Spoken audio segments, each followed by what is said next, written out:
Hello and welcome to another episode of Mitten Backstage. Today I am joined by Grand Rapids area vocalist and a wonderful person, Sarena Rae. So I've known Sarena Rae for a few years now. I recently, within the last year, reviewed her album, an album called Heaven, and it features 3 tracks that kind of detail her background as a person, the community she's been surrounded with, and some of her influences as an artist. It was great sitting down and chatting with her about all sorts of things, from our shared background in West Michigan churches to helping to bridge the gap for all different kinds of artists to work with other communities and other areas of the music industry that they might not have easy access to. If you enjoyed today's chat and want to support all of the podcasting efforts that I do, you can head on over to patreon.com/Tracy Snedeker. There, you can get early access to podcast episodes, exclusive merch, and more. And like I mentioned in the last episode, there will be updates happening to all of the things that I'm doing, and they will debut on September 10. So keep an eye out on socials, follow me on Instagram, check out my website, DutchSnedeker.com. Also, if you enjoyed the podcast, you can feel free to follow me on YouTube, Spotify, all those things. Hit the like button, subscribe, you know the rigmarole. If you enjoy it, you can show your support with those clicks. It helps me out. It helps push the content out into the algorithm ether for people to discover, and it helps me be able to grow what I'm doing, bring on some more guests, have more opportunities. I'm looking forward to talking with more people throughout the next few months. All right, let's get right into today's episode with Sarena Rae. Hi! Hello. How are you? Oh my Good. Yeah, doing good. I had a massage earlier, so that I'm feeling great right now. Oh gosh, that sounds so nice. You probably feel like so loose and relaxed. It's nice. It's pretty great. Should I put my thing this way like you? Is that better? Yeah, that works great. I have my mic and all the computer set up, but thanks for hanging out for a bit on the podcast. Yeah, thanks for having me. Yeah, it's funny. I was thinking about it today that the last, probably since all the shutdown stuff, because of BlueWater Kings being like some of our only gigging work, it's like I've seen you a lot more than I've seen most people in the last year. You know what though? I like it. I'm not complaining. I'll take you over some people. No, I'm just messing. Yeah. No, I like everybody, but Dutch is a favorite for sure. Yeah, well, and it's nice to have, like, I don't know. We were talking about it the other day too, like with BlueWater Kings, it's nice to have kind of a thing that's like, all right, it's there's some structure to it. Like, we can have some idea of what to expect. We've played, performed and worked with a lot of the people on the roster, so it's good to have those, like, oh, we're gonna take a couple of those for rent, and then okay, I'll sneak in some other stuff.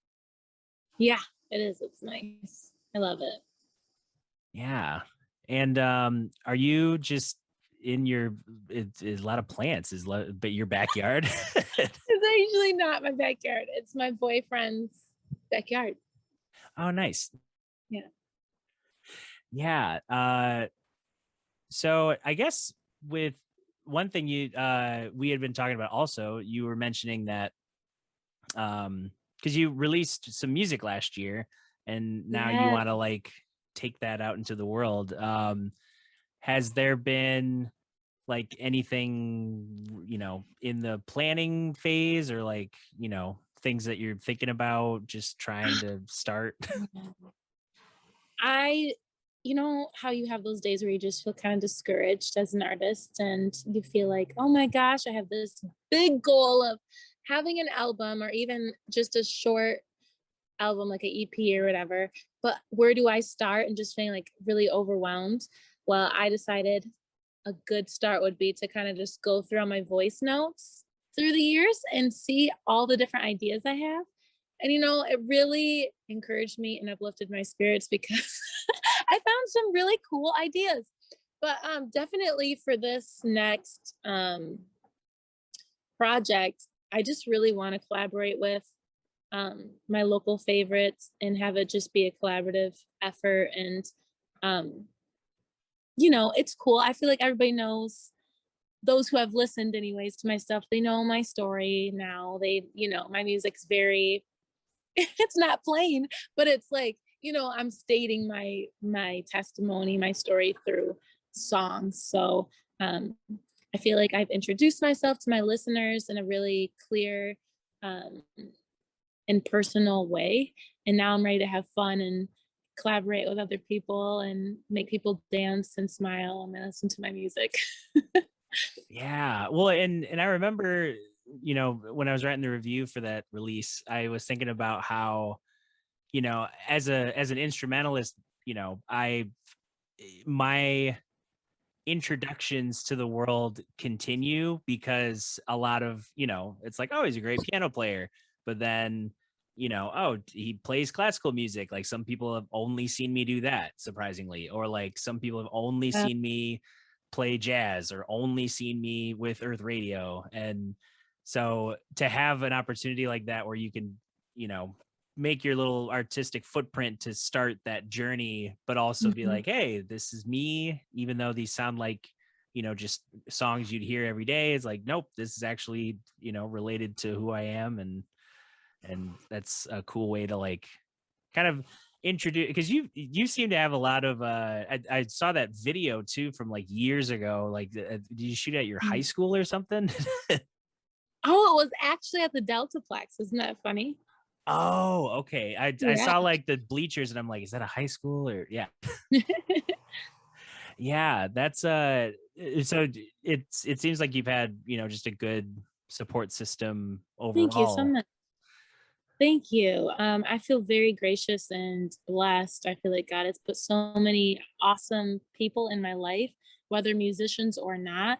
But I do feel like the last 5 years, I've really met some incredible musicians, and um, BlueWater Kings has definitely been, even though it's just like more for weddings and stuff like that, it's really been a true networking platform for a lot of musicians, and everyone that um, played on my album, they I know them from BlueWater Kings or from Third Coast Recording Studio. So it's really interesting how just that one platform can introduce you to so many, talented people around Michigan. So yeah, I'm grateful. Never heard of in Michigan. And it's like, oh, we're all here learning and doing a lot of similar things together. And even though, some of them move out of the state, some of them move to different cities, it's like we all have a shared, Yeah. experience together. I know, I love it so much. I'm a little biased, and you might be too, but I just think Michigan is such a great starting place for musicians. I think we have a really cool, um, hub of talent here, and Detroit was, Motown, so I feel like we got all the talented people here living in Michigan. But yeah, I'm a little biased. I think it's a great stomping ground to put your footprint down and start something. So Yeah, and it's always been for me, I, just, studying private lessons and then like, you know, doing competitions when I was younger and like attending music clubs and, doing music in through Grand Rapids public schools and like just seeing these opportunities of like, there's so many people who have this fun shared experience and then start to understand like, oh, we kind of have this unique state that, yes, in terms of like a broad, touring engine, a lot of people just hit Detroit or maybe Detroit and Grand Rapids, mhm. or they dip into, Ann Arbor and back out, Flint, Yeah. back out. Like they'd pick cities and kind of dip out of the state. Whereas you have people like, like May Earlywine, like she has this great support system and crew in Michigan and can basically just like if she wanted to, she could only play shows in the state. And I think she does that mainly for the most part. But Yeah. it's cool that she she built her own thing, and then she's had some recent, probably more than once, but at least from what I've observed of her career Yeah, now. she's awesome. Yeah, I think of working with Woody Goss from Wolfpack, and having that kind of wider range of musicians that all have their spots outside of the scene too. Yeah, it's a lot of people who you wouldn't expect to be, you never expect that much of an industry to kind of be in your hometown, but it's there's a lot of opportunity that you can find. There's a lot of opportunity here, and it's just about wanting to be a part of something greater than yourself. I think if you are focused on just making it all the time and putting out a hit record, then you're never really going to go anywhere. But if you're more interested in serving your listeners through your lyrics, and also getting to know other people around you that are like-minded and have the same goals and aspirations as you do, I think that's where the true magic sets in. And there's so many just amazing people here in Grand Rapids, but in Michigan as a whole. I mean, I'm blown away by the talent here. Yeah, and then to hear you know I think of someone like Sheridan Tongue. He's this dude that even just on the face of it, he's able to run a studio that is in Grand Haven, but then also run a studio that's in London, where not where he's originally from, but he's from the United Kingdom.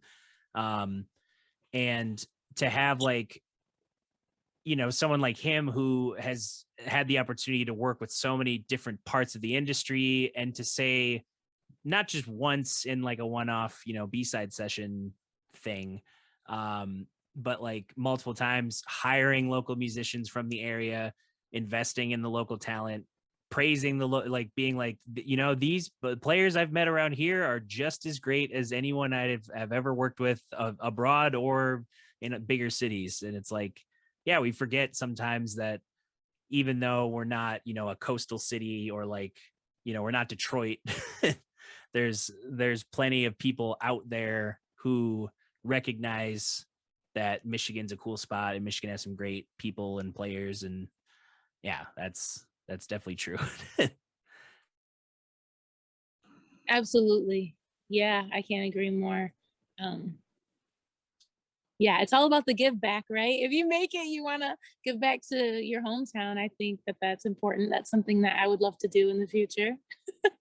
So, that's what it reminds me of, what you were saying. So, just recognizing that there's talent where you come from too, and you can, you know, uplift the talent that brought you forth. You know. So, Yeah. And a thing too about, I guess, both of us being in West Michigan, we both kind of have a background in church music too.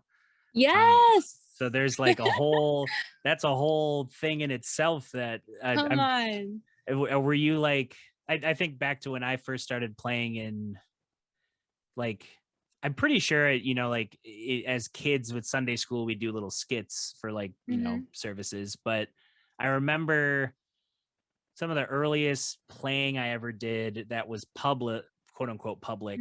I will, my friend Doyle Craker put together a. Sounds so familiar. It's crazy. I probably know him. Yeah, he's just he's still, even though it's been over 10 years at least, 15 years probably since I was in. Well, yeah, whenever I was last in middle school, 13 years ago. No, Okay. it was longer ago. I don't remember. Whenever you were last in middle school. Yeah. I love it. Yeah, he put together a church band with it was me, his son Jonah on guitar, and then actually Jeffrey Niemeyer's younger brother Matthew Niemeyer, he was the drummer. Yeah, he was the drummer, even though he also liked to play keys. He I'm pretty sure he was the drummer. It's been so long since I've thought about that, but I was just thinking like back to the earliest time. I don't know if that was your church experience, just being kind of thrown on Yeah. stage as a kid. Yes. Oh my gosh. I was in, I think, first or either kindergarten or first grade. And I was going to Res Life at the time. We had just moved from Bethel Pentecostal to a non-denominational church, Res Life. Yeah, so different. The vibe was so different. But I was just a little youngin', only like 5 or 6 years old, and they asked me to sing um, for their Christmas special. They knew of me because my mom was in the choir, and I always was the little girl, um, on the first pew, dancing and singing along and doing the same hand motions as them. And like, I knew all the parts to all the songs, even though I was so tiny, but it's because I was at all the rehearsals. And so they asked me, and I was so thrilled and nervous. It was my first time ever like in front of a crowd singing, but I was 6 and I sang the first Noel. And I remember my mom having to, she would read me off the lyrics and have me um, quote them back to her. And that's how we did it. And then she would sing a line and then I'd sing the line back. And that's kind of how I learned at such a young age. And that was my first solo and it went well. And I loved it so much. And I think that really ignited my love for music and performing and being on stage and really wanting to become an artist in my own right. So yeah, church has a huge impact on me. It did as a kid. Absolutely. Yeah, I remember like there's still people I think about from, because you get to a point where like all the memories. I went to Madison Square growing up, and I was there pretty consistently until what, like sophomore year at Grand Valley, and that was my schedule. I actually was just explaining that to someone today. My schedule, my sophomore year, the second semester was by far probably the most I've ever like tried to pack into 24 hours every day for, every weekday. Yeah. Just like, oh, 2 morning classes, go home, have an hour to grab food, change, go to work, 1 to 5, get off work, go back downtown, take the bus, go up to campus, do the musical rehearsal till 10, Oh practice, come Lord. home. Like, just, yeah, it was crazy. So I was just like, I need to sleep. Yeah. And yeah, but I think about, people like Eric Nykamp, who, played, he was one of the first people I ever heard play that kind of sound of gospel piano, where it was, it reminded, as a kid, I'm thinking like, oh, I'm learning stuff that sounds like this, but it's like a little different. It's got the, different color, different character. And I just remember wanting to like have those moments just as a performer where like I feel like I'm getting beyond the music to like a greater feeling, a collective, like we're expressing humanity and having this shared experience together. And being in the children's church band, that was like a regular, every Sunday we'd play for like, I was a 6th grader and I was playing for like, you know, 3rd graders and younger. Oh, um and then, youth group, I would play like randomly meeting, like I've worked with Maurice Townsend a couple times for like random projects, or the Where You At Urban Youth Conference. okay. I did, I worked with the Edge Urban Ministries one year for that same Oh conference. my gosh. Oh yeah, I love the Edge. They're a great church. Yeah, and Bringing hip hop to and graffiti, all of it, like just bringing everything urban into church. And just I love that because God is very much like come as you are. And I think people forget that, you know. yeah, it's definitely. I remember the first time, it was before they had relocated. The church was on like Division, and I Yes. remember walking into it and being like, "Whoa, like this Well, isn't this is yeah. not like any church Yep. I've been to." Yeah. It's a wonderful idea. And yeah, but they're still thriving. I love that church. It's very awesome. Yeah, and some of those folks who like really put in their time with their artistic craft have really Like, I think of, Flourished. yeah, like Mark Evans or Stephen Malcolm or Brandon Heavy Morris. Clahassey. Yes. Yep. Heavy All. Morris. He's doing really good. I think he just, I don't know, I could be wrong, but I think he got signed, which is awesome. Wow. Yeah. Yeah. I just remember like, Stephen Malcolm, like, I think his current hit right now is Fuego. It's like a kind of Yeah. like dance club. I've seen all sorts of like Yeah. internet responses to it, but then he worked with Shaggy of all people Did he really? on Oh like a my remix God. of it. And I was like, what? Like Love it. That's the, kind of cool. the thread lines, but to get to some of these people are probably interesting. And Brandon Clahassey, I remember he kind of got a bump. He put out a song that ended up on a motivational workout Spotify playlist that The Rock apparently listened to all the time. And then, he shared that song from the playlist to his Twitter, and, Nice. anything The Rock puts out online, and you got like millions of people like, what is it? Yeah, of course. He's The Rock. Yeah, he's The Rock. But yeah, it's cool seeing like that was one thing growing up. I don't know if were you mainly like with, because everyone's got a home church, but did you interact with a lot of the other area churches in any way, or Yes. like, yeah. Yes. Grace for the Nations. I don't know if you've heard of them. Huge impact on me. They always put on a music camp every summer, and I went to that from middle school all the way through high school. And in high school, I helped out, obviously, but middle school, it just really had an impact on me. I took their poetry class, and that's where I really fell in love with Maya Angelou and all of her poetry and her books. And yeah, I Langston Hughes too. I love Langston Hughes. So really just ignited that love for writing. And then that's when I really realized that, hey, I'm not just a singer, I can be a songwriter too, and trying to put my feelings and experiences into song, which is such an art and a craft in its own. And for those artists out there that do write their own music, kudos to you, because that takes time. It really does. It takes time. And especially when you're writing about something that's very personal, it takes time just to even, like, it's healing, it's a healing moment to write out your feelings. So Yeah, it takes a lot of time and energy, and it's something I've been thinking about now that I'm feel like I'm getting more energy.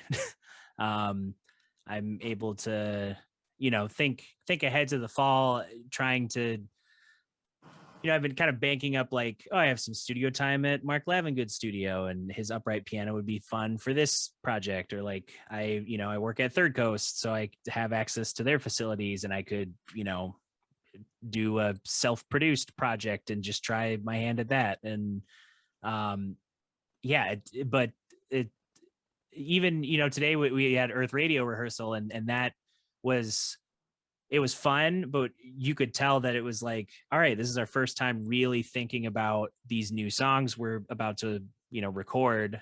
And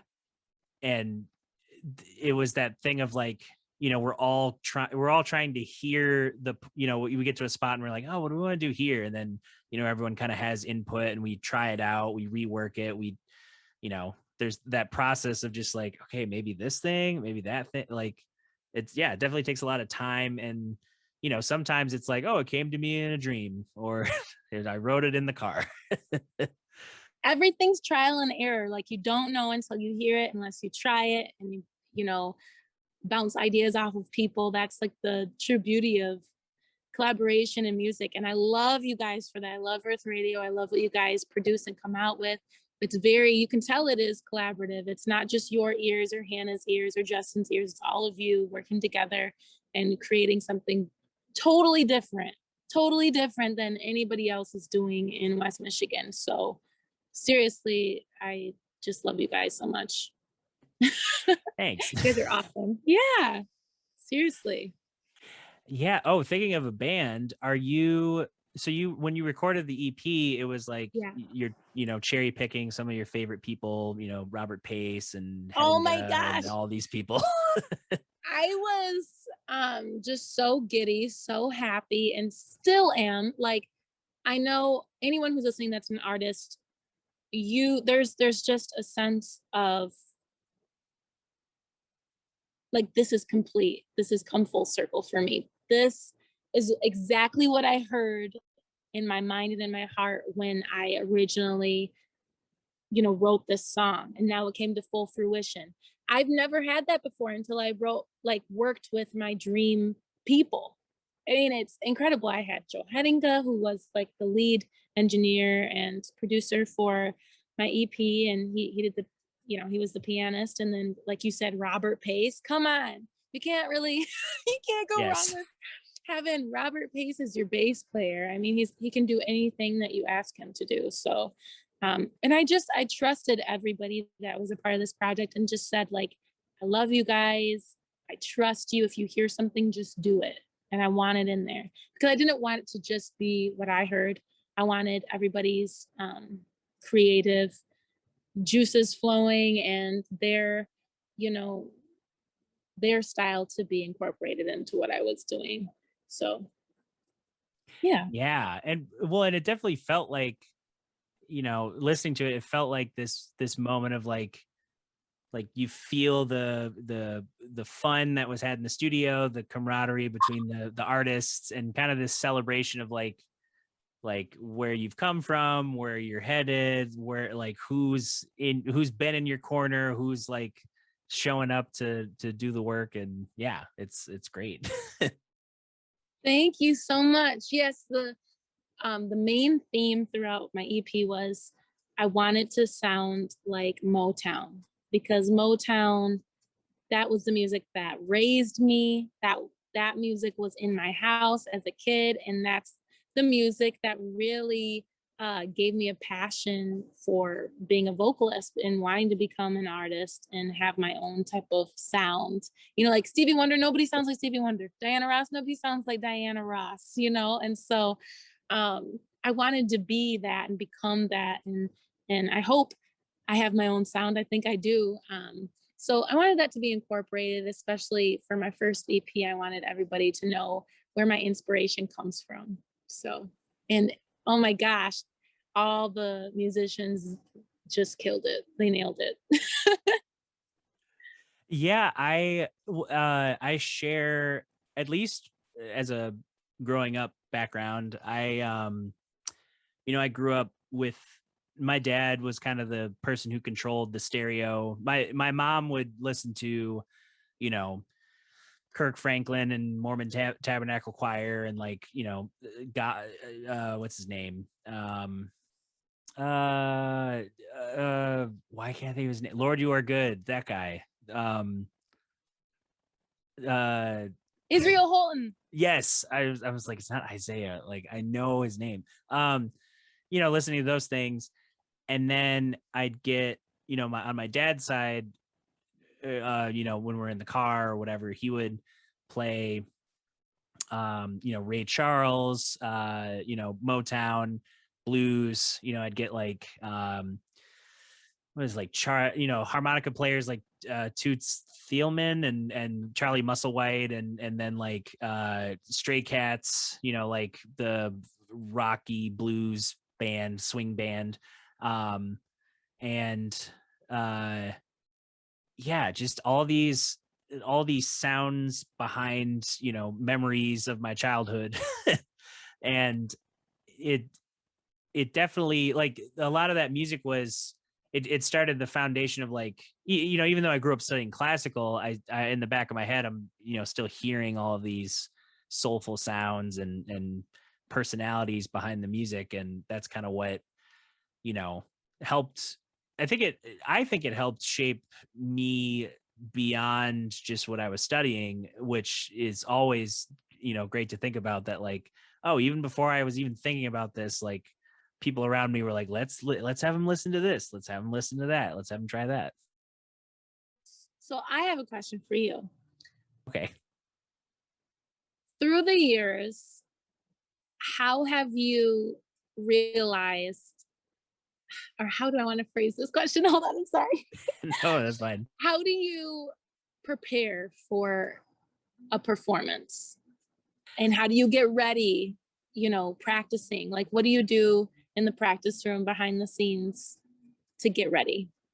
Yeah, so it depends. It definitely depends on the show and the thing, with like something like, well, BlueWater Kings, for example, like a lot of the songs are reused, but sometimes, like this week I have to play Africa, and that's not one that's always requested. And it's, I have to refresh myself on the keyboard solo. It's not super long, but just want to have the right tone and the right, actually play it.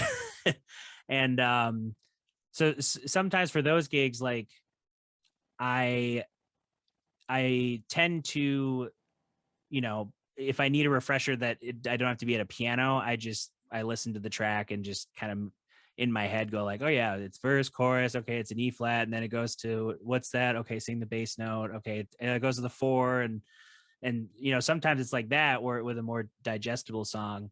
Other times, like especially this month, actually, I have some written music that I have to learn and record by the end of the month, and I I started, my younger years of practicing. It was like it's time. It's the amount of time that I like. If I have 4 hours to practice, I'm going to practice 4 hours.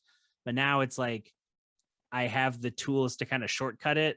So if I like, for example, if I'm learning a new piece, I'll sight read it cold. I'll just start, whether it's playing along to the recording or, reading it off a chart with the recording, or if it's like a classical piece or something with a little bit more nuance, I just read it down cold and then listen to someone else's interpretation and kind of get an idea of like, okay, I messed up at this spot, so I should probably make a little mark like, oh, this transition was weird, or oh, it changes to this. I start examining a classical piece like that. And for jazz is tricky because like there's a lot of subjectivity and a lot of, free to a point, free interpretation. Like, if people are expecting you to play like a ballad like Misty and they want it a certain way, obviously you're not going to go into outer space with it. But it's with jazz, I try to like, and I'm still guilty of this, like trying to get the head of the tune to where it's super comfortable and I don't really have to think about it. And then, practicing through the changes and being like, oh, that turnaround was weird. Let's slow that down. Let's pick it back up. And actually what's happened in the last year that's been weird is that I haven't really been practicing. Like I need, or yeah, need in the sense that I want to keep growing, but I've been very like relaxed with it and not um not super in the weeds with it because I spent so many years, like 6 years just in a practice room stressing out. And now I'm on the opposite end where it's like, okay, I leaned too far the other way. Now I need to find that happy medium, because it's really just like once the music is comfortable, I don't really have to worry about like being on a stage because I've been on a stage since I was like 8. So Yes, I'm with you though. I feel like I was constantly in a practice room practicing, however long I could each day, and preparing and wanting to make it the best I could each song. Um, and now it's like you said, now I just go and I perform it and I feel good, and I do prepare and I'll do my vocal warm-ups and all those kind of things so I sound the best that I can the day of. But that same kind of practice that I used to have isn't really there. And so it's having that equilibrium, that balance of, okay, I know I can do this and I have the chops now, but I want to keep growing. So I need to keep practicing. But for me, as a singer, I feel like each song you have to embody the lyrics. And so for me, the best way that I do that is first I listen to the song as a whole so that I get the form down. And then after that, I really soak in what the song is saying and how the original artist is trying to portray those lyrics. And so one of the things that I do is my trick.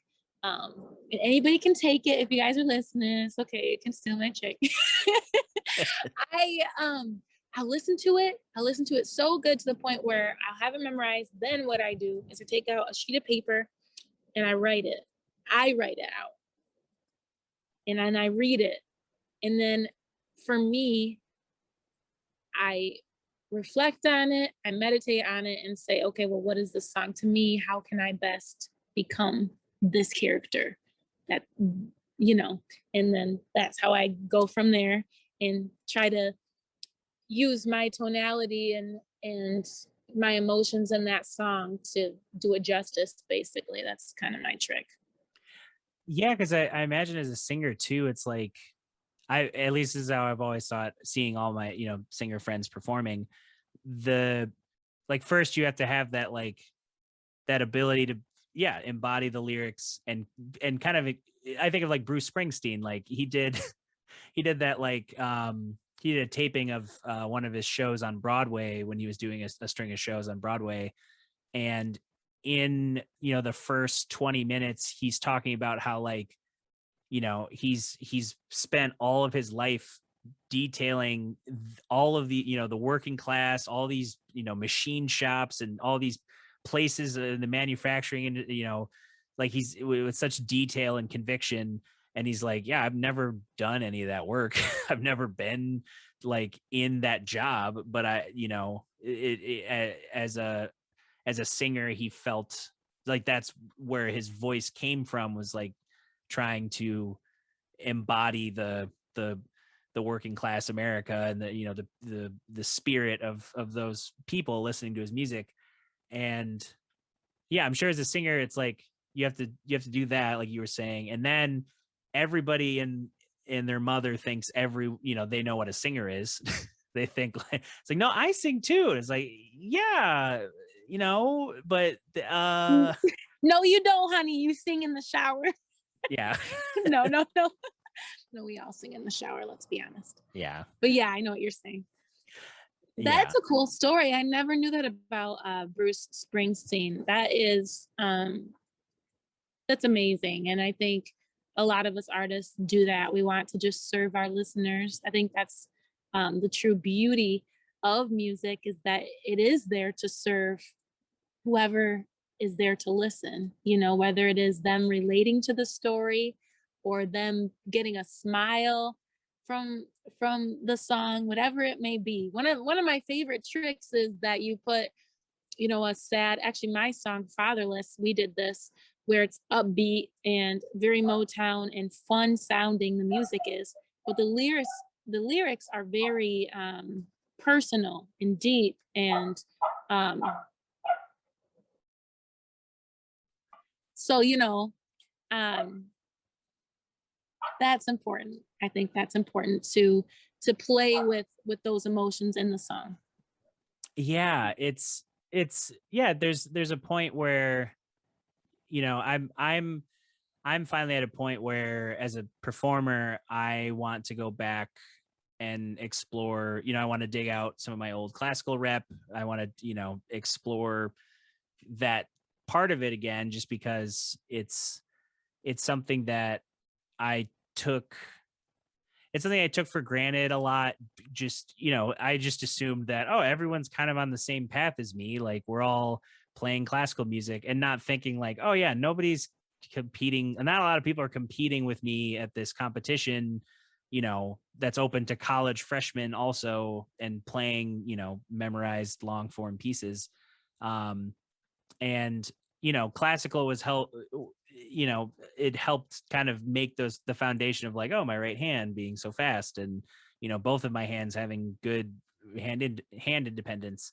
But it's also like I don't want some of those colors and textures and things to kind of disappear from my vocabulary. And yeah, I think there's a point where you kind of see like you have a different perspective, I guess, and you can, like songs you probably sung for years, like there's times where you get back into a like, oh yeah, I really do like this song because X, Y, and Z, or all that. Yeah. Exactly. Yeah, I think so too. Yeah, that's the beauty of having different minds working along with you, is that you get everybody's unique perspective, and then you get to have that in your song. I love that, and I think it's important to have that, because um, then you're just more relatable too, because you don't have just your opinion and your perspective in the song, but you have multiple minds coming together to create something really out of just one idea.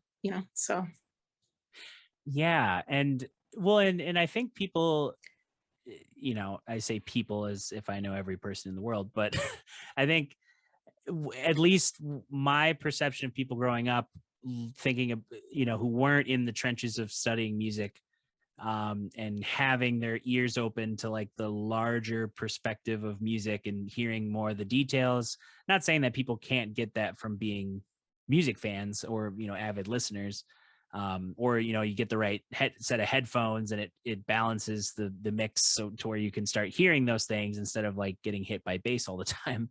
um People think of a song structure as it kind of just it has it's kind of like one note, and like, okay, yeah, it's a love song, and it's like, well, no, listen to the lyrics, like, there are arrangers on this song, there are strings on this song, like it isn't just what a lot of people are doing nowadays, these bedroom beat producers who can buy like a handful of gear, XLN audio right, plugins, Splice audio like they just get a whole studio's worth of tools, and then now they're everything. So you get one right, voice versus like um even like the old Michael Jackson recordings where he's like recording different takes of his voice singing different parts. There were still the musicians that helped put that all into a personality, more than just like, oh yeah, this is what Michael sang, so I'm just going to play it like that. yeah. It's interesting. I think everybody creates their music in a different way, and that's what makes their sound and makes their unique voice stand out as an artist. But for me, like I said, I think it is all about collaboration and having many voices, um, bring the idea to life. I always like to say, one voice creates a ripple, many voices create a wave. So I just think the more voices you can add in, the more ideas that you can bounce back and forth onto one another. That's it's just going to be more beautiful, you know? Yeah, it definitely adds like more than just a it feels more like a community versus just like, yeah, this guy hired us and we didn't really like him, and you can hear it in the music. Yeah, the listener can tell. You can't really tell, but you can. You can tell when a song is special. Like, for instance, Bruno Mars and Anderson .Paak, like, there's something special there and we all can hear it. They work together seamlessly. You can tell they come up with amazing ideas together that are fun and come from their background and their once influences, so that's the beauty of collaboration and wanting to work with other people, especially if you have that chemistry there. It's only going to be a great thing. Yeah, and I feel it, thinking of that project too. I think of the latest single they put out, Skate. It was like they uh Yes. the band is presented in the video, and like, okay, there's Bruno Mars and Anderson .Paak, but the way I found out about the single coming out was, I follow Dami and JD Beck, these two Okay. young, like their story is I hope I get chat with Dami someday and just be like, how do you exist? Because your life sounds like, because she was somehow like a French citizen living in Texas, going to a school I almost went to in Boston.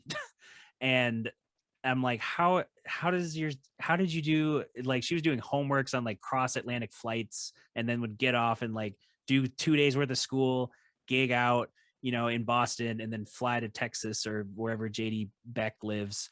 And uh that whole range is crazy. But That's insane. they had writing credits on that song, so they shared the video and they're like, so happy Anderson .Paak like gave us this opportunity, because they befriended Anderson .Paak a couple years ago, I think through just Thundercat and other LA musicians of that crew. So that that whole project feels like everyone's putting in like their favorite parts of that style. Oh yeah. Oh my gosh, yes. I'm excited to hear the whole album. I love it so far. I love everything that Bruno does, though. I love that he uses live instruments. And I think that's what sets him apart from everybody else. And that's why he keeps getting #1 hits, is because everybody really does want to hear real drums, and they want to hear a saxophone and snaps, and he incorporates so much from Motown, and then it's funny too, because you can even hear a little bit of James Brown in there, that funk, and it's very 70s, like very early 70s is what it's sounding like. So I love it. Yeah, and another album that I could feel the collaborative energy on it recently was Nigel Hall's new record, Spiritual. He recorded it with Butcher Brown, and that band, soul, funk, jazz, hip hop, like just and the keyboard player's the producer. All of them have other projects within the band, but you could tell like each song was like, oh, this sounds like a goofy instrumental, like 60s 70s like almost like game show music. And this one sounds like like a Black Panther war cry and like a spring verb laden rock tune. And then like this one this one has Patrice Rushen, like this this woman in music who great keyboard playing on par with like Herbie Hancock, and like all these production credits. Her hit single Forget Me Not, I think, was what was used in the Men in Black theme song. Like they remixed it for the theme song. Nice. And yeah, she was on that. Marcus King was on that record, Jeff Coffin, just this guest list that was like, oh, they're just inviting their friends over to like hang out and do cool things. And it felt that way through the whole record. That's cool. Hey there. So I had to quickly reset because as Sarena was about to ask the next question, there were some connection issues. So we pick up right where she was going to ask the question, and we're going to do that. So that's why there's this weird cut. All right, back to the conversation. Okay, so my question was, how do you bridge the gap in music, whether it be bridging the gap between a predominantly Black church and a place like Third Coast Recording Studios, so that they come to know this other sector of music and these killer musicians, and vice versa? How do we bridge that gap as musicians, but also musicians who are of two races that really have sometimes more of the platform to bridge this gap? How do you do it? Yeah, and that's an interesting question, because it's I definitely had it's not like I had an immediate like target on my back, but I remember throughout my growing up in different settings just hearing like, oh, you're biracial, you're the savior of the planet, you're the product of racism's over, we have mixed babies. And yeah. and then other people who are just like just like, oh, so you don't really have anywhere to go. And it's like, well, wait. there's truth to both those, I feel like, sometimes, but yeah.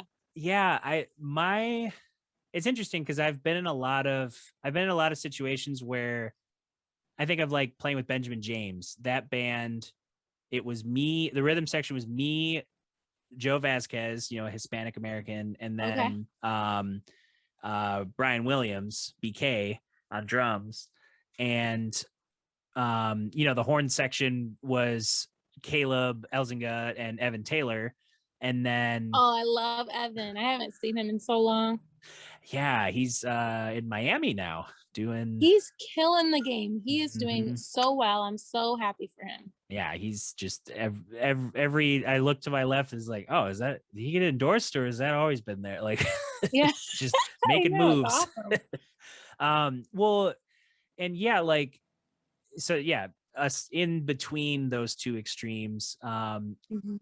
of opinions, or Yeah. of perceptions of biracial people. Um, I've always felt that part of it is just opening the door. Like if you're a band leader, like not being like, we have to make sure we have a certain demographic in our band, but more like Right. if you want to work with gospel, like I think of Cameron Blake, like he wanted to hire Yes. a gospel group to, perform with him on special events and also record with him. And that's how he, built this relationship. They might have known each other prior, but it's, being intentional, being open to, I think with music lineups too, it can be tricky because you want to fit a certain aesthetic. You want to have a certain presentation, like if you're a folk fest or if you're a funk festival, or if you're, everyone's got certain expectations as an audience, but you're also trying to taper those expectations with what the curators want to present. So I think at the core of it, it's intention, knowing what you want, and then seeing those people who are in your community, in communities you might not even have any understanding of. I think of like, this isn't so much of a race thing, but I saw a clip, John Hanson, he did that series that I think he's going to write a book about. He just went around the country interviewing grandparents and talking to them and kind of getting that perspective from all different, all different walks of life, all different places, all different grandmotherly advice. And it was him meeting them where they were at, rather than, you know, being, not beyond just like, hey, can your grandma set up a Zoom? Like, it's more like, do they even want to, like, they've done everything that they've, you'd think everything they've wanted to do. So yeah, I think for me, it's always being intentional and also being open to just like, I'm not thinking about, uh, I'm not thinking too hard about, like, if a person sounds good, I'm going to hire them and I'm going to work with them. And if they have their own voice, whether they're like a Jordan Hamilton or whether Of they're, course. a Patty Pershela, like everybody's Yep. got some perspective, and that can all come together in cool ways. Yes. So yeah, I think it part of it's just intention. Get, if someone wants to work with somebody, getting that conversation started, maybe seeing, with Facebook, it's so easy to like, oh, a friend of a friend of a friend. And then be like, Yes. how do I get a hold of this person? Oh, they have a studio, give them a call. Or Mhm. like, hey, this is their email. And then, yeah, sometimes it's as easy as that. Other times it's meeting them where they're at to kind of hear, like if you're looking for a sub for your church and you go to another church and hear their drummer, Exactly. you're like, oh, I want Yep. someone like him. Let me talk to this dude, see if he's free. And if not, maybe he's Mhm. got other players I can lift up and, have them improve, but also elevate what I'm trying to do. Because that's always been the fun of music collaborating, is just learning. I've I think of all the times that, like, oh, Cuban music, Ghanaian music, contemporary Yes. chamber music, free improv. I'm doing with this poet Mika Irving. We're playing, she's got some poetry, and I'm going to be, working with her in kind of a semi improvised backdrop to her poetry. So just being open as a performer and an artist, and someone who has the ability to curate something, to letting other voices kind of inform what's going on, and what's happening, rather than only offering those chances of like, hey, we want you to come join us, but you got to do X, Y, and Z, or you can't wear X, Y, and Z, or you can't, people are just gonna, like, there's enough, as weird as it is, like, with the pandemic, there's enough work for people to get to that point where it's like, no, I don't need to, like, I just did 10 of these same kind of gigs and you're creating these barriers. Like, I don't need to work with you. Like, if you're not willing to hear me out or understand me, like, that's fine. Like, you can go hire someone else who will do exactly what you want them to do and feel good about yourself, but you'll miss out on the opportunity to hear, another player, another person's perspective, meeting new people, all that kind of stuff. Yeah, that's what it's all about, is like diversifying, having your hands a little bit of everything if you can. Like for me, I do the wedding gigs. I'm with the BlueWater Kings, and then I'm with Brenna. And then I also love to sing opera. So I'm with Opera Grand Rapids. And then I like to model and act. So I do voiceovers and commercials and stuff like that. And or you might even see a picture where it's just my leg and you don't even know it's me. So it's like, you know what I mean? But it's all an opportunity to grow, to learn, to be creative and be expressive in different avenues and in different ways. And I think as a whole, it just makes you better at all those different things. If I can bring all of that into music, if I can bring the acting and if I can bring the technique from opera, and I can bring, working with the crowd from Brenna and BlueWater Kings, all that all into one, then it just makes me a better artist. So and same thing for you. You have your hands in so many different kinds of music. You know what I mean? That is so expressive in different kind of ways, and it just makes you a more well-rounded musician. So I think that's the beauty of just being open-minded as a player, as a vocalist. Maybe you've never sang a different language. Well, maybe you should try just to say you've done it, just to see how it rolls off the tongue and how it feels in your voice. And there's always opportunity to learn and to grow. And that's just the beauty of life, and learning from those that have gone before us as well. And I love it. I love all those opportunities. And any time that I can be the bridge, where,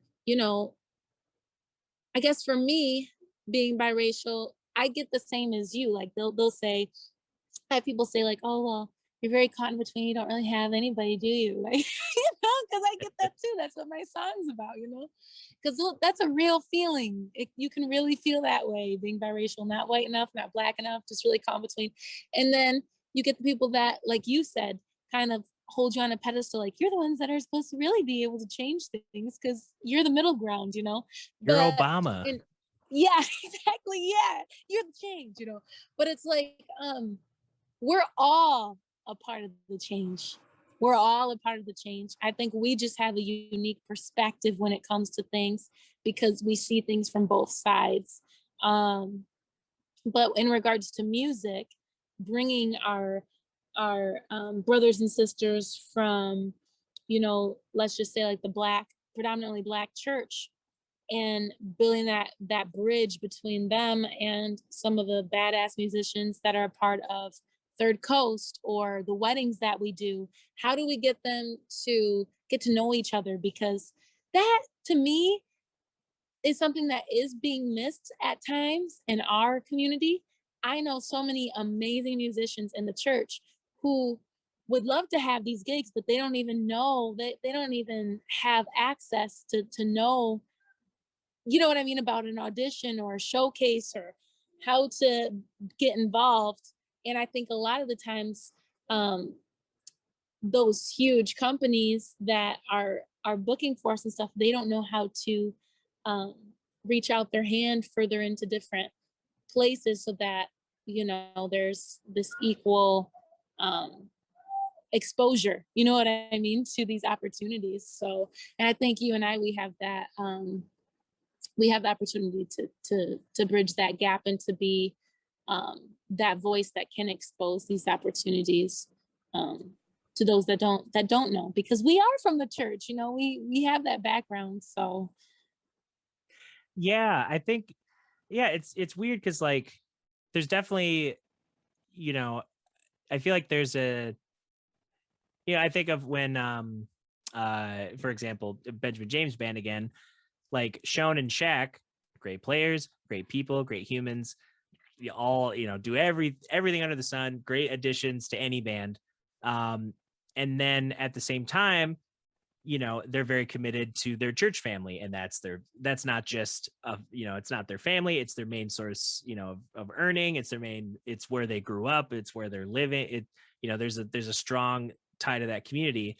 And sometimes it's like, it's just realizing like, okay, I can step, like as a player, you can step outside of that comfort zone a little bit. If someone, you see like, how did you get into BlueWater Kings, like who do I talk to? And then oh, hit up these people, see if you can get on an audition, see, like here's some of the songs here. It's kind of like, that's most of the ways I've learned a lot of things in music, is just you know having those questions, seeing people who can answer those questions, asking the questions, but then also having people who were answering questions that I didn't even, like people just talking to me and being like, oh, I never really thought about that for, like that little trick for touring, or that idea for a new piece of gear. um so it's definitely like, it's like the bridge. Yeah, it's like, it's almost like, yes, across the race divide, but also the music background divide, because that's one thing with me. I've you know yes, having, come on now. yeah, like having to like, because some players are like, oh, numbers, they know if you hold up a three, that where they're going. And then other players are like, I study jazz, so I understand 2-5-1s, rhythm changes, blues, all these, not say, I guess blues you could understand outside of jazz, but more jazz focused blues forms. um and you might know how to do stuff by ear better in the gospel church than you would as a classical musician. And it's, with me having so many different opportunities to perform with different people so far, I've learned one thing I've picked up that helps bridge the gap is just the language of how musicians talk. Because you know someone who doesn't read a lick of music but could play their instrument like crazy, like they don't need you to tell them like it's in the key of A, they just know how to play it. And other people, you have to map out every step for them, otherwise they're going to have that moment of fear, like, okay, are we doing this repeat, or is it twice, or is it 4 times? And then Yeah, it's learning how different people, because I do that all the time with Earth Radio. Like half of our group is trained musically, like through college. And then, Hannah's had some private training. Justin's had a lot of community focused training. And, he's just kind of naturally gifted towards learning stuff by ear. So we have those discussions where it's like, oh, I didn't think to play something like that. What did you just play there? Oh, you just played this. And then I put it in a context that I understand. But then at the same time, there, people are learning like, oh, I didn't even realize I was doing this theory concept, I was just playing stuff that sounded cool. And it's like, yeah, the more you're able to learn, the more you're also able to help bridge the gap. see, for me, I am very like, I learn by ear. I understand some music theory, but for me, sometimes music theory can really get in the way where it just makes things more complicated for me.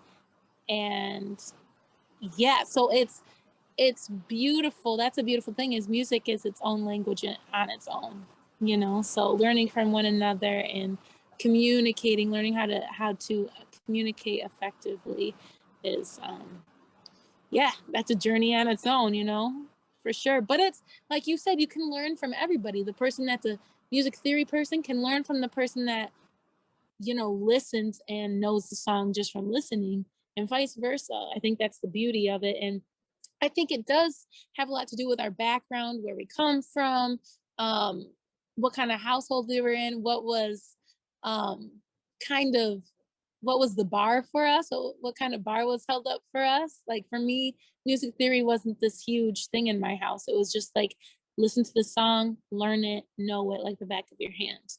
Whereas like for you, you probably really you needed to know your theory. Yeah, I definitely need to learn theory, especially getting into college, because something, and I'm sure a lot of high schools tell people this who are thinking of going into music. You Some of your introductory classes those first 2 years are learn how to play the piano in a base enough level to where you can start doing like basic composition, basic notation software stuff, and then same with theory and ear training. A lot of these kids who a lot of incoming college students built up the personality and the drive for music in high school. So they're only a few years deep into like, okay, they got their basic scales. They have some understanding of theory. They might have done some little gigs or shows here and there. I gigged out with a jazz combo in high school. We, a couple shows every 2 or 3 months. And, and then plenty of jams, like just having that, you go into my friend Evan's house and just like, we're going to play through tunes. Oh, Matt brought the tenor sax player brought a new chart. Let's read it. And, I'm sure there's some funny, I think I still have some of those old recordings, but it's funny to like see that as the start of it. Yeah, just the idea that you want to